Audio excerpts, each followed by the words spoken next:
আল্লাহর কালাম কোরআন শরীফের একটি আয়াত তেলাওয়াত করেছি, ইয়া আইয়ুহান নাবিয়্যু ইন্না আরসালনাকা শাহিদান। 26 পারায় এটা আছে।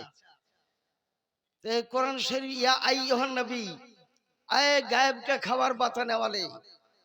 দেওবন্দি ইয়া আইয়ুহান নবী তরজমা করতে পারেনি। এখানে বড় বড় মুদারিস আছেন, আজহারি আছেন, মনজারি আছেন, মাঝারি আছেন, কাদেরি আছেন, কালিমি আছেন, তারপর আশরাফি আছেন, সব লাইনেরই মৌলবি মাওলানা আছেন। কোন কিতাবে ইয়া আইয়ুহান নবীর তরজমা করতে পেরেছে উর্দু ভাষায়? আশরাফ আলী থানভিও পারেনি, রশিদ আহমদ গাঙ্গুহিও পারেনি, ও মুবারক করিম জওহরও পারেনি, বাংলাদেশের আজিজুল হকও পারেনি। এই মাদ্রাসা থেকে কি মেসেজ দিল? ইয়া আইয়ুহান নবীর তরজমাটা কি? এই তরজমা করেছেন 14 মুজাদ্দিদ আজম আলা হযরত ইমাম আহমদ রাজা খান বেরলভী রাদিয়াল্লাহু তাআলা। আলা হযরত যেদিন জন্মগ্রহণ করেন তার 500 বছর আগে থেকে আর আলা হযরত ইন্তেকালের পর 500 বছর পর্যন্ত আলা হযরত ইমাম আহমদ রাজা খান বেরলভীর মতন সারা বিশ্বে একটাও মাওলানা জন্মগ্রহণ করেনি। কমবেশ 1500 খান কিতাব লিখেছেন। আর আলা হাতে 100-র বেশি ফিতনাকে দমন করেছেন। আর কোরআন শরীফের ভুল তরজমা করেছে, এর বিরুদ্ধে একটা কথা বললো না। কিন্তু মাসলাক আলা হাতে জিন্দাবাদ। আশরাফ আলী থানভী বলেছে রাসূলুল্লাহ সাল্লাল্লাহু আলাইহি ওয়াসাল্লাম পথভ্রষ্ট ছিলেন। ওয়াজাদাকা দাল্লান ফাহাদাতে বলেছে। আশরাফ আলী থানভী কাফের বলেছে। ইন্না ফাতাহানা লাকা ফাতাম মুবিনার আয়াতের তরজমা করতে গিয়ে যে রাসূলুল্লাহ সাল্লাল্লাহু আলাইহি ওয়াসাল্লামের আগকার গুনাহ পিছনকার গুনাহ আল্লাহ মাফ দিয়েছে, তো গুনাহগার বলে দিয়েছে। আর আমি মাসলাক আলা হযরত নবী বলেছেন যে পাপী হয় সে নবী হয় না, যে গুনাহগার হয় সে নবী হয় না। কাফেরের ঘরে নবী জন্মগ্রহণই করেন না, তার মাও কাফের হয় না, তার বাপও কাফের হয় না। ইব্রাহিম খলিলুল্লাহ তার পিতাজি আজর ছিলেন, সে মূর্তি পূজা করত, এটাও ভুল কথা, এটাও সঠিকভাবে জানতে পারেননি।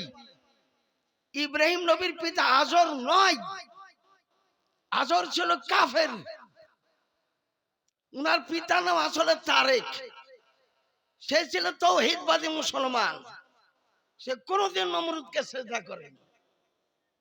তো কোন নবীর বাপও কাফের হয় না, কোন নবীর মাও কাফের হয় না।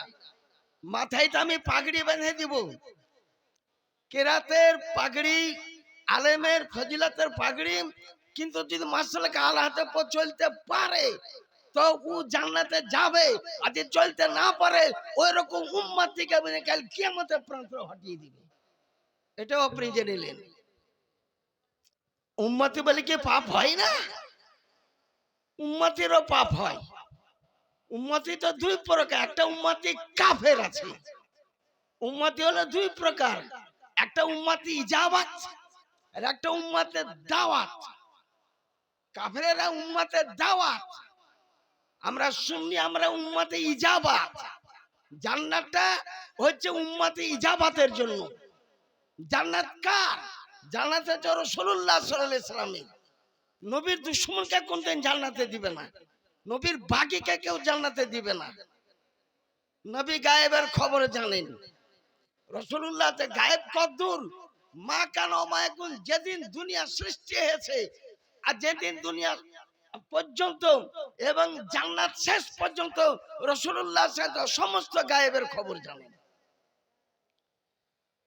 তো একটা মিসাল দিব, মিসালটা দিচ্ছি। এখানে কিতাব আছে, দেখে নেবেন, আর দাওলাতুল মাক্কিয়া কিতাব থেকে।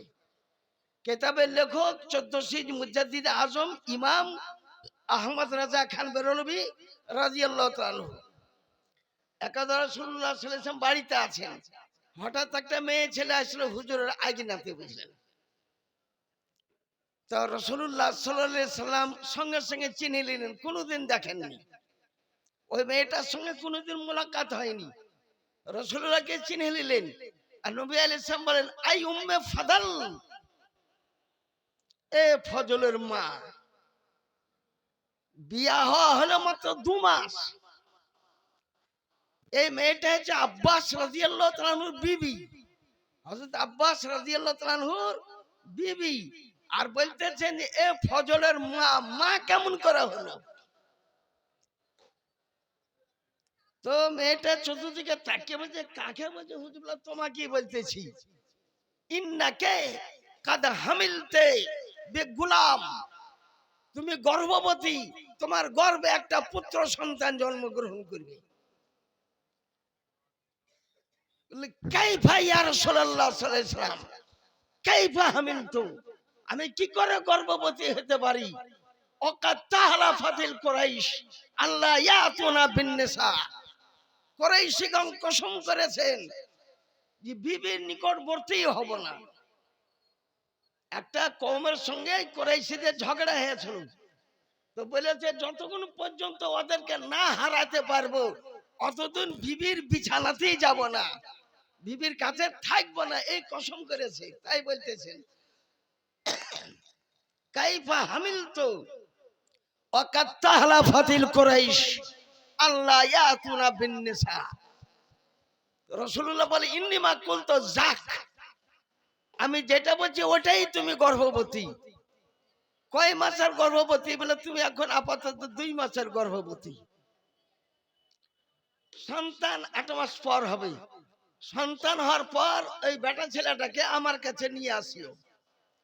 তাহলে কত বড় গায়েবের খবর দিলেন।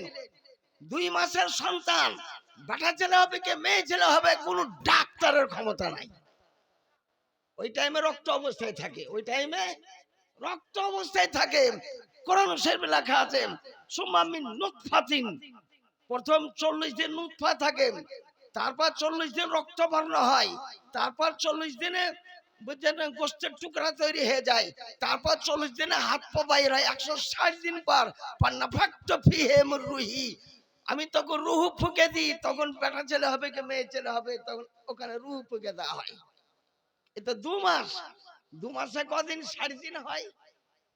তা 80 দিন পর্যন্ত তো রক্ত অবস্থাতে থাকে। তো ওই বাচ্চাটাকে আমার কাছে নিয়ে আসছে, বেটা ছেলেই জন্মগ্রহণ করলো। একটা গায়েবের খবর ঠিক হলো কি না হলো? আর যারা ওয়াহাবি নাজদি ভূতবন্দি, এই কারণে সুলতানপুর মাদ্রাসা, সুলতানপুর মাদ্রাসা কি হবে? এটা ওয়াহাবিয়াতের বুঝেছেন হেফাজতকারী একটা মাদ্রাসা। মাদ্রাসার উদ্দেশ্য কি? মাদ্রাসার উদ্দেশ্য ইসলামকে রক্ষা করা। যেমন বেরেলি মাযহাব মনহাজ ইসলাম সারা পৃথিবীকে বুঝেছেন হ্যান্ডেল করতেছেন। কত রকমের ফিতনা, লাখো রকমের ফিতনা উঠেছিল। এক ইমাম আহমদ রেজা খান বেরলভী একাধিক 22 ঘন্টা তিনি কলম চালিয়েছেন। 2 ঘন্টার মধ্যে শুয়া, খাওয়া, পানি পান করা, পেশাব পায়খানা, 22 ঘন্টা কলম চালিয়ে 15 শতক খান কিতাব লিখেছে আলা হযরত ইমাম আহমদ রেজা খান বেরলভী রাদিয়াল্লাহু তাআলা।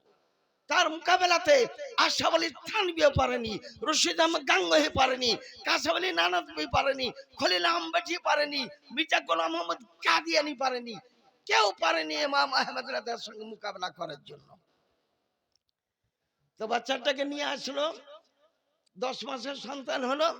রাসূলুল্লাহ দাও বাচ্চাটা দাও। বাচ্চাটা নিলেন, একবার বুকে লাগিয়ে নিলেন। আব্বাস রাদিয়াল্লাহু আনহু বলেন আমি নিজের হাতে বাড়িতে বাচ্চাটার নাড়ি কেটে দিয়েছিলাম। কারণ এখন যদি চামান্নিকে ডাকতে যায়, অমুককে ডাকতে যায় তো অনেক দেরি হবে। হুজুর বলেছেন সন্তান হপরা বাচ্চাটা নিয়ে আসুন, নিজের হাতে কেটে দিয়েছিলেন। রাসূলুল্লাহ সাল্লাল্লাহু আলাইহি ওয়াসাল্লাম কোলে নিলেন। তারপর ওই মেয়েটাকে বলতেছে উম্মে ফাজল নাম রেখে দিলেন হুজুর আলাইহিস সালাম। উম্মে ফাজল ইজাহাবি, বাচ্চাটাকে নিয়ে যাও, ইজাহাবি বিআবিল খোলাফা, নিয়ে যাও বাদশাহগণের পিতাকে নিয়ে যাও। আরো একটা গায়েবের খবর দিচ্ছেন হুজুর, বাদশাহগণের পিতা আমার এই বাচ্চা থেকে বাদশাহ হবে। কতদিন রাজত্ব করবে? বলে 200 বছর রাজত্ব করবে। আর এর বংশে কোন কোন বাদশাহ জন্মগ্রহণ করবে তারও নাম বলে দিতে পারি। আচ্ছা হুজুর 2-1টা বাদশাহ নাম বলেন। ফাইন্না মিনহুম সাফা, ফাইন্না মিনহুমুল মেহদি। বলুন বাদশা সাপ্পার কবে জন্ম? রাসূলুল্লাহ ইন্তেকাল করার পর সাপ্পার জন্ম হয়েছিল। ফাইনা মিনহুম সাফা, এই বাদশা থেকে সাফা বাদশা জন্মগ্রহণ করবে। এই বাদশা থেকে ইমামে মেহেদী জন্মগ্রহণ করবে। ইমামে মেহেদী তো এখন আসেননি। তাই যে ইলমে গায়েবটা নবীর জরুরিয়াতের দিন, কোনটা কোনটা জরুরিয়াতের দিন ফতোয়া তাজুস শরিয়াতে লেখা আছে। কোনটা কোনটা জরুরিয়াতের দিন, যদি নবীর ইলমে গায়েবকে না মানে মুসলমান থেকে বাদ ফতোয়া তাজুস শরিয়া থেকে আমি প্রমাণ করে দিতে পারি। নবীগণের জন্য ইলমে গায়েব একদম জরুরি। নবীর মানি হয়েছে যে গায়েবের খবর দাতা, যে গায়েবের খবর দিতে পারে তিনি হচ্ছেন নবী। তো নবীর তরজমা করতে আজ পর্যন্ত ওয়াহাবি নাজদি গায়ের মুকাল্লিদ তুমিও পারোনি নবীর তরজমাটা কি। ইমাম আহমদ রাজা বলতেছেন নবীর তরজমা হয়েছে আখবারুল মুগীবাত, যে গায়েবের খবর দিতে পারেন তিনি হচ্ছেন নবী।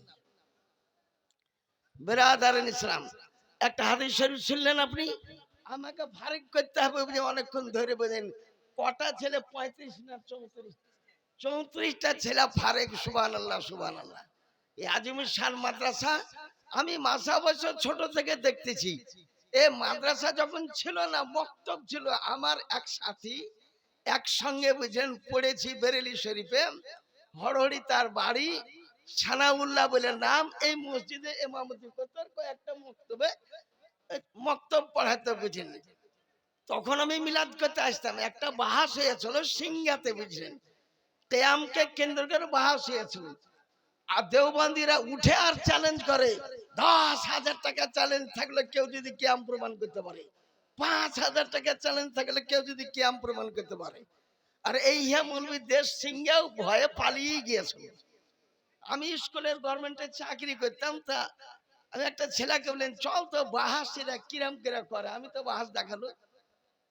আমি এসে দেখছি তো বেদাম চ্যালেঞ্জ ছড়ছে, 20টা মৌলবী এসেছে, কে বলে 10,000, কে বলে 5,000, কে বলে অমুক হাজার, শুধু চ্যালেঞ্জ ছেড়ে কিয়াম যদি কেউ প্রমাণ করতে পারে। তা আমি চার দোকানে চা খাচ্ছি, এখন দোকান যেমন আপনাদের মেলা দোকান বসেছে, তা আমি বলতেছি এই মৌলবী গালাকে আমি ইচ্ছা করলে পরাজিত করে দিতে পারি। তো ওইখানে এক মাস্তান ছিল বুঝলেন, বলে হুজুর এই স্টেজে বাধে দিল, আর চ্যালেঞ্জ করতে পারবে না, আমাদের মৌলবী পেয়ে গিয়েছি। আমাকে লেসে হাজির করে দিলাম যে আচ্ছা বিপদে পড়া পড়লাম। বলে আজ আর বাহাস হবে না, কালকে বাহাস হবে। সে বাহাসে সুলতানপুরে ছিল, মালিপুরে ছিল, ওই বুঝেছেন ভান্ডারা লোক ছিল, হাজার হাজার ব্যক্তি ছিল। ওর 20টা মৌলবী আমার সঙ্গে বাহাস করে পরাজিত হয়ে গেল। সেদিন এই সুলতানপুরের লোক চিনতে পেরেছিল, ভান্ডার লোক চিনতে পেরেছিল। তখন আমি মিলাদ করতে আসতাম 10 টাকা করে আমাকে দিতে বুঝলেন। তখনই আমার সাথী সানাউল্লাহ, মৌলানা সানাউল্লাহ এই মসজিদে থাকতেন। তখনও মাদ্রাসা হয়নি, এখানে মাদ্রাসার ভিত্তি স্থাপন হয়নি।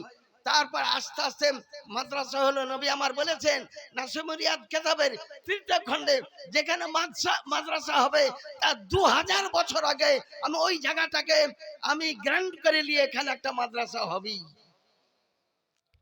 তাই মাদ্রাসাকে ঈদগাহ বানানো চলবে না, মাদ্রাসাকে মসজিদ বানানো চলবে না। কোন কিতাবে লেখা আছে? ফতোয়া তাজুস শরিয়াত আছে, ফতোয়া ফায়জুর রাসূল কিতাবের মধ্যে লেখা আছে মাদ্রাসায় 1 ইঞ্চি জমি ঈদগাহ আলা দখল করতে পারবে না, মাদ্রাসায় 1 ইঞ্চি জমি মসজিদ আলা দখল করতে পারবে না। ছাত্রদের নামাজ পড়ার জন্য অস্থায়ী ভাবে নামাজ পড়ার জায়গাটা ওটা তৈরি করতে পারে বুঝলেন। তা আপনি বুঝতে পারলেন। আরেকটা কেবল হাদিস শরীফ আপনাদের সম্মুখে শোনাবো। আমি যে সমস্ত হাদিস শরীফ গুলা শোনাবো, আমি হাদিস শরীফ থেকে শোনাই, কথা বলার আমার অভ্যেসই নাই বুঝলেন। ইডা ওটা কথা আমি বলতেই চাই না। রাসূলুল্লাহ সাল্লাল্লাহু আলাইহি ওয়াসাল্লাম ইলমে গায়েব জানেন, নবী হাজির ও নাজির। ওকে বলে খালিদ ইবনে ওলীদ, মিশকাত শরীফ 2য় খণ্ড বাবু সঈদ আর জওয়াহিরের মধ্যে এই হাদিস শরীফ আছে। খালিদ ইবনে ওলীদ বলেন মুলকে মুতা প্রান্তর যুদ্ধ সমাপ্ত করে আমরা চলে আসতেছিলাম অন বলে এক মরুভূমিতে, অন বলে এক সাহারা মরুভূমিতে আমরা ফেসে গেলাম। আমাদের উটের কুজের পানি সমাপ্ত হয়ে গেল, আমাদের কলসির পানি, আমাদের মশকের পানি সমাপ্ত হয়ে গেল, পানি বাগর উট আর চলতে পারতেছিল না, আমাদের খোরাকিও সমাপ্ত হয়ে গেল, সবকিছু সমাপ্ত হয়ে গেল। তখন আবার কত দূর, তখন আমরা কম বেশি মদিনা শরীফ থেকে 600 কিলোমিটার দূর।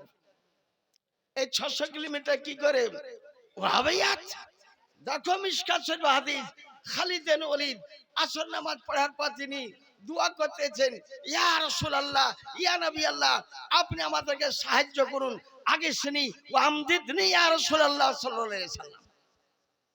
এদিকে রাসূল আসর নামাজ পড়লেন, সাহাবীকে বলতেছেন একটু ইন্তজার করো, আমি একটা জায়গা থেকে আসতেছি। রাসূলুল্লাহ কোথায় গেলেন? 600 কিলোমিটার অতিক্রম করে বাহারে অউন মরুভূমিতে পৌঁছে যাচ্ছেন। ইনারা তখন মুনাজাত সমাপ্ত করছেন। নবীকে দেখে বলে, হুজুর পানির খুব অভাব, খাবারের খুব অভাব। বলে এই দেখে একটা নদী আছে, যাওগা। বলে হুজুর 10